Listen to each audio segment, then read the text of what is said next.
Greetings and welcome back to everyone. One of the most startling pieces of knowledge in the Bitcoin world is about to be revealed. This is something that most buyers don't understand until it's too late. The data backs up the assertion that you can rule the entire world if you have even a few hundred or a few thousand XRP. Let's talk about the realities of wealth in the globe.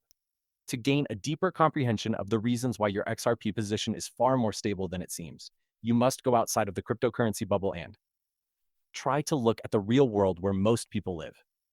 Nowadays, the vast majority of people in the world's population get by on the money they earn from their positions. It is an undeniable fact. The amounts being saved are getting smaller. Right now, real earnings are declining. Money's purchasing value has declined due to inflation. From Europe to South America, the middle class is being wiped away as a result of the current economic situation. The vast majority of people lack the resources necessary to invest. With the help of their credit cards, they manage to make ends meet. Everything is increasing, including the price of food and the likelihood of anything going wrong. It is therefore not impossible that millions of people will eventually wake up and start putting away hundreds or even tens of thousands of XRP. This is not going to occur. Most smaller clients don't think about this. The topic of our conversation will be the shock that the distribution of XRP produced. We'll start with algebra and work our way back up to macro.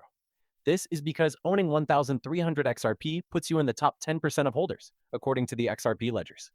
If you have approximately 8,000 XRP, you are among the top 5% of people. An estimated 1 million wallets worldwide are thought to be in a situation that could be deemed significant. There is a warning, though, that not many people mention. People are not the same as wallets. Power consumers, such as serious buyers, whales, power users, exchanges, and over-the-counter desks. They work together with 10 or 20 wallets most of the time. You are not looking at a million people. You can be viewing hundreds of thousands of real people from all around the world. We are talking about authentic communication in a world with over 7 billion people. It's a really diminutive figure.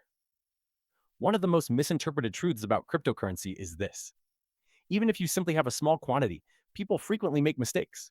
The amount of XRP you already have is far more than you think. Now let's look at the reasons why you are so far ahead of most others that you will never be able to catch up. Furthermore, their actions are not the result of laziness. It's not because they don't know anything about cryptocurrencies. This is because they don't have any more money. Their economy is quickly declining. Their currency's value is declining. Regarding digital things, there is no risk to them. When it comes to financial problems, their expertise is lacking. Their survival in the near future is their main goal. That is a very sad circumstance. We live in a world like that. There are millions of people worldwide who have not saved even $500 for a disaster. I'm not telling the truth. Find out more details on this subject.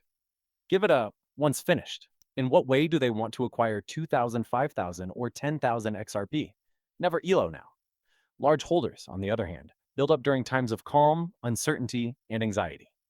Although they move architecturally, they do not move philosophically. This is the cause of the distribution curve's severe skewness. This may also explain why early adopters will always make up a very small percentage of the population. One very illuminating. One possible observation is to look at the behavior of the most well-known XRP wallets, which hold millions or even tens of millions of tokens. No sales are taking place. Their behavior is not hysterical, and they're not bouncing back and forth between each other to be cute. What is their profession? There isn't any trouble. They build up gradually and deliberately over the course of each and every month. Things act like this in net markets before the establishment of the institutional framework. This is what happens, for example, with commodities, money, and advanced technology before other people's acts. These wallets aren't preparing for the expectation. To be of service is how they position themselves. This is when XRP's design starts to take on a truly important role. Let me be quite clear. XRP is an extremely serious cryptocurrency. We are all aware of the reality. Is it accurate that it's not a trading or speculating chip? It is intended to perform particular functions. The procedure for settling boundary disputes. Liquidity routing is quite prevalent. Tokenized asset movement, rapid institutional flows, and real-time value transfer.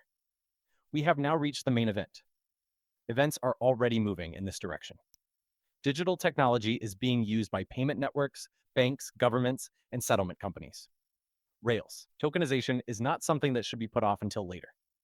And that is happening right now. Examine what BlackRock is up to.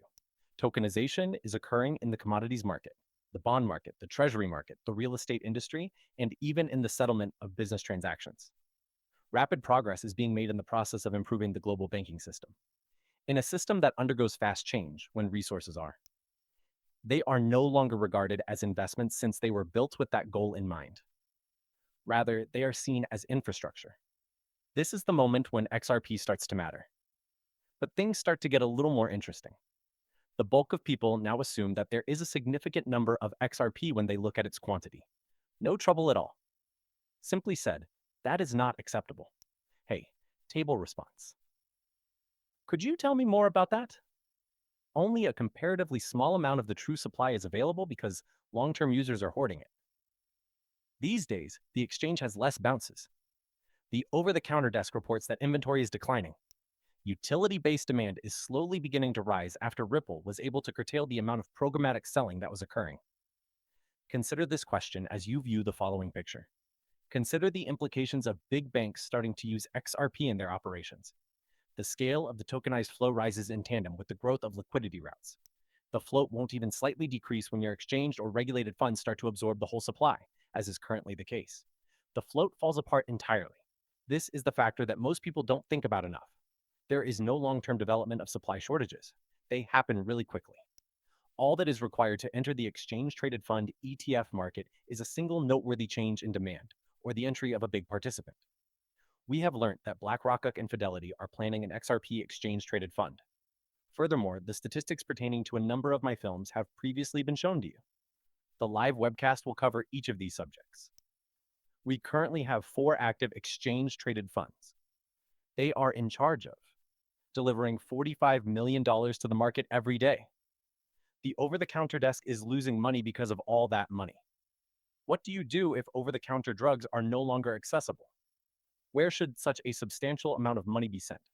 In order to acquire its XRP, it must review the public order records. What happens if a significant amount of money is injected into a public order book? This is incredibly easy.